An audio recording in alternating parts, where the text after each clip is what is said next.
Yo, before this video does start, just you guys do not forget, if we get this video to 1,000 likes, I'm gonna be hooking up 2 subscribers both on Xbox and PS4 with the brand new Twitch Prime Pack number 2 that just dropped. I'm gonna be announcing that winner on Tuesday when it does come out for the Xbox. So all you have to do is drop a like on the video, subscribe to the channel, turn those post notifications on, and as well as comment down below your Xbox or PSN gamer tags. Also, if you guys can do me a huge solid and follow me over on Twitch, the link is gonna be down in the description. That'd be greatly appreciated, man. We are less than 100 followers away from 3,000 followers over there. The Twitch streams have been absolutely going ham, and I cannot thank you guys enough, man. The support has been crazy. So if you guys like to watch live streams, watch gameplays happen live, and want to have a chance at playing with me over on Xbox or PS4, go over there and follow me.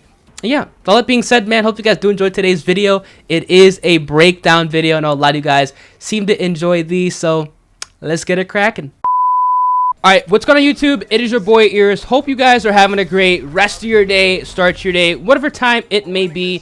And we're going to be breaking down a nuclear that I did get last week. This was a 70 KD nuclear with the GKS. I know a lot of you guys enjoyed this video, and I thought it'd be a perfect opportunity to kind of get inside of my mind, and so I can break down exactly what I'm doing to prevent you guys from making some common mistakes that I know players make within Black Ops 4. So you saw that initial rush route. This is the best rush route to take when playing Payload. Now, Payload, in my opinion, is one of the best maps to use with a submachine gun, specifically the GKS, because it has a lot of range. It's easy to handle, and it's fantastic with the suppressor. Now when you're rotating the A spawn here, they like to spawn in this back area. This is a incredibly heavy spawn, and you guys need to be wary. This is exactly why the GKS is a fantastic weapon used on this map, because it's a submachine gun, so you're going to have that increased mobility. And on top of that, like I said, it has no recoil, very good range, and it's fantastic with the suppressor. You guys are seeing here that I'm constantly just running a lap around this area. Now, you guys are probably noticing that I do the same strategy and the same technique in free-for-all, and this actually does work well within domination. This is something that 99% of players do not really pick up on and notice when playing Black Ops 4. Literally, half the playstyles that work for other game modes like free-for-all and team deathmatch do work in domination, and if you guys kind of put those into tandem, you can literally go on some disgusting streaks. You guys can see here, when they're at the A spawn, they're constantly going to be flooding these two kind of routes here. Now, they sometimes kind of overextend and they go to the far right, but honestly, they're always going to be pushing up middle map or to that left side to try to get to the B flag, and that's where I'm going to be getting a lot of my kills. You guys can see here, when the spawns start to flip, you guys can rotate to far right. I like to call this like the bridge of the platform area, and I can, come up behind some of these guys. My teammates luckily pick those guys off, but you're going to be seeing I'm literally just rotating the same areas that are going to be flooding over and over and over again, and it's a very easy way to kind of pick up a lot of kills in a very short period of time. Now, my teammates actually rotating this route with me as well. Now, something you guys need to realize when you're playing Black Ops 4 is playing with a party is very, very helpful within this game, because you guys can kind of lock up the spawns and prevent enemies from being in areas where you just do not want them to have.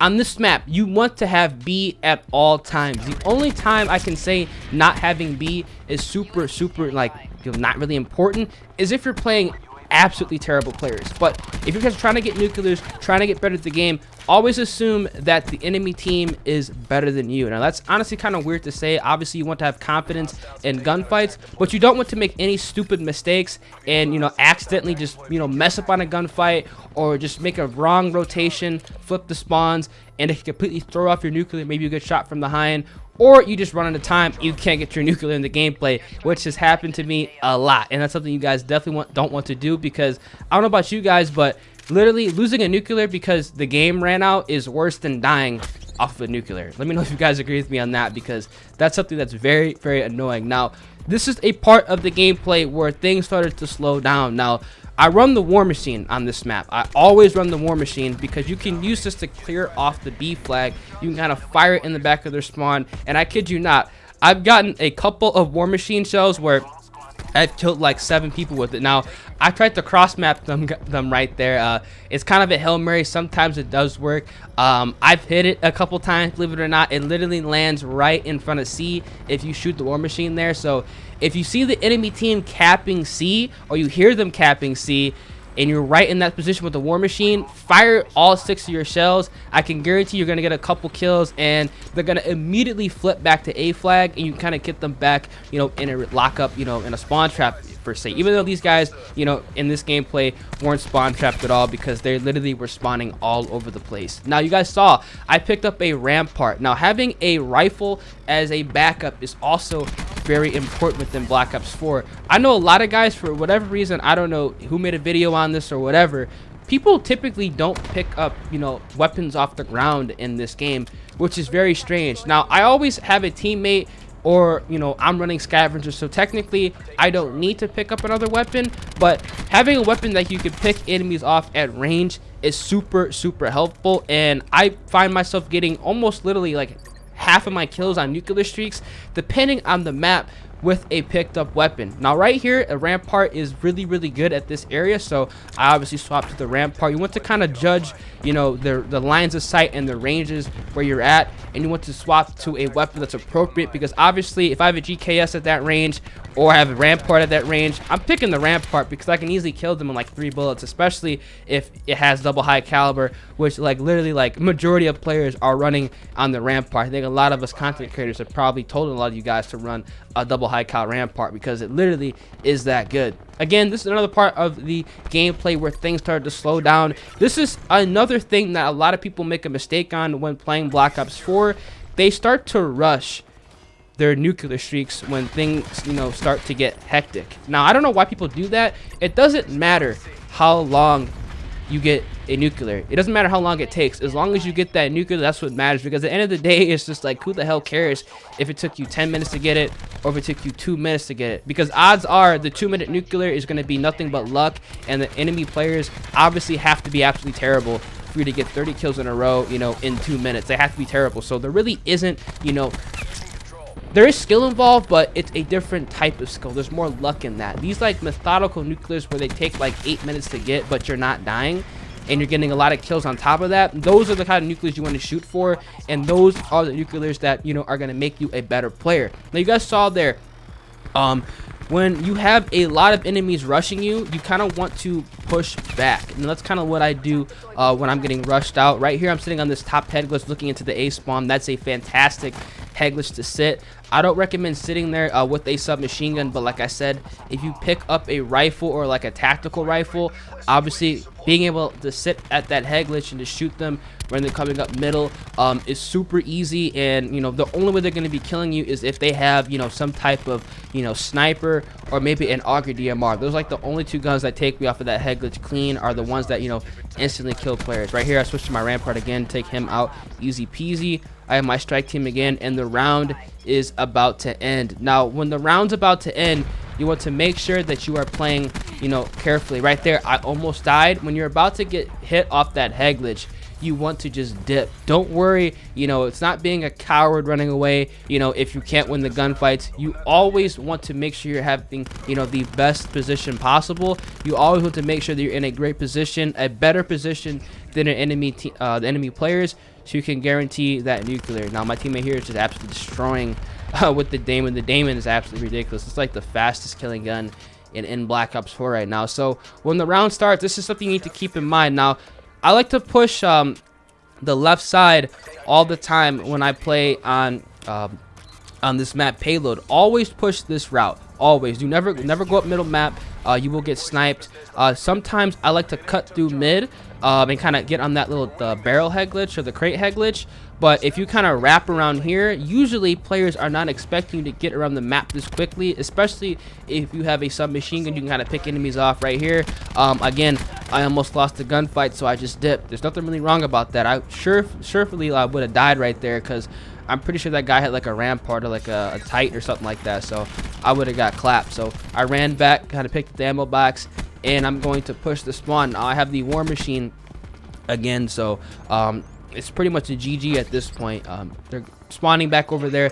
They sometimes push the right side of this map. A lot of guys push the right side. I've noticed when you guys are playing on payload. Now again, I'm trying to catch them, you know, off the flip. Sometimes it works, sometimes it doesn't work. It's something you can try out. Again, trying to go through B. I do not recommend you guys sitting, you know, in this position right here. Always, you know, stay in a spot where it's appropriate for your gun. That middle area is a death trap. You will get sniped. You'll get killed by LMGs. You don't want to be doing it. Now right here, flanking them again. They're spawning back. Call the UAV in, and pretty much it's just, you know, fanning in and out, you know, getting people from behind. A lot of people don't really realize that within Black Ops 4 is you want to be picking enemies off from behind, and it's something that a lot of people just don't do.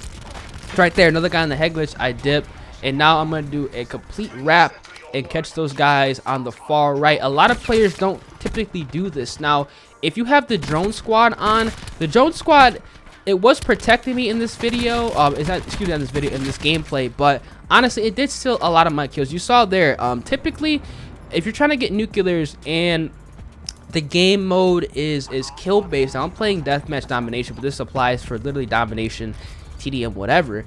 I don't recommend running the drone squad too much unless you feel like you have a lot of time left to get the nuclear. Now right there, obviously, if I didn't have the drone squad, I probably would have got an easy 3 to 4 kills, would have got my nuclear a lot faster. But you know, it is what it is. Like I said, you don't want to rush kills, but at the same time, you don't want to kind of cannibalize yourself off of easy gun kills, and that's kind of what my drone squad did there, you know, unfortunately. Again, I'm going to be pushing through mid. This is a mistake that I made. Everybody makes the mistakes. It's something that you just can't get away from. I don't know why I do this. I shouldn't be trying to go mid. Luckily, there was nobody on these crates head glitches because I would have got destroyed. Easily picked off a guy, you know, on B flag, and I'm wrapping again. Like I said, it's literally nothing but just a rotate fest in domination. You see a little bit of the Xbox lag. Hopefully they fix this, you know, within the next coming updates, because this is kind of ridiculous, how the game just skips when people are leaving. That's something you need to keep in mind as well. When players are leaving, again, you don't want to kind of get nervous. You don't want to be rushing gunfights. That's something that I typically never do. You just want to make sure that, you know, you're staying focused on winning each and every gunfight. Doesn't matter how long it takes to get your nuclear. Right here, just in a better position, waiting for these guys to come. He's on a head glitch. I'm gonna run back, throw a grenade, and you know, the grenade didn't kill him, but make sure I'm in another position. Let my strike team go in there. Literally gonna run in directly after my strike team, and you know, it gets, you know, all the kills there. So that's legit. Now again, we're going to be rotating back to the A flag. Here is another thing that you don't want to do. Never go and run on that kind of platform or the ramp area late in the game. You could do that in the beginning of the game if you want to risk it, but late in the game, I would never do it. Again, I go middle map. Everybody makes the mistake. I literally got lucky there. I don't recommend you guys doing that because it will cost you some nuclears if you try to do that. Luckily, you know, I had the war machine. I'm able to just shoot it in the spawn, and I got a couple cheap kills, and there, got my nuclear. And again, that's pretty much how it is, man. Just taking your time, you know, taking, you know, baby steps. You guys are seeing in the video, I don't think I really dropped below like 100 health throughout this entire nuclear. Now this is actually something that happens in a lot of my nuclears. I don't really take that much damage. The only damage I'll take is if I'm gonna, you know, getting in a gunfight and somebody kind of gets behind a head glitch and I just dip out. That's something that, you know, you want to keep in mind of. Again, I push middle map. I don't know why I keep doing it, but I'm just getting lucky this gameplay. These are some mistakes that you guys don't want to make. I don't recommend ever going in B. Don't ever go in B because you're gonna get killed eventually. Right there, I kind of dip out. I think that's the lowest I've ever gotten on health because that guy was on a head glitch. I decided just to say, hey, you know, I can't get him. I have to dip. So you want to make sure, you know, you're in the best position. I fuck up that grenade right there. I don't know what I was doing. That was definitely a blunder. Definitely don't want to kind of, you know, go back into there. And then again, calling in the drone squad, strike team, all that good stuff. Pretty much after you get your nuclear, you can do one or two things: stay alive and get unstoppables, which I recommend you guys doing, or B, you guys can go ahead and try to get a double nuclear, which honestly, if the lobby is really good and you're trying to just maybe go for a gameplay or get your first double, I would just tell yourself to let yourself get killed and then try to get another one. But for the most part, I don't really care for double nuclears. If I do get double nuclears, they're just out of random that, you know, I died and was able to take somebody out, I don't know, 30 times. But here, easy take him out, and yeah, that's the gameplay. So hope you guys do enjoy. It's been your boy Ears, and yeah, I'm gonna catch you guys in the next one. Make sure to drop a like, subscribe to the channel, tell us post notifications on, and I'm gonna catch you guys in the next one. Deuces.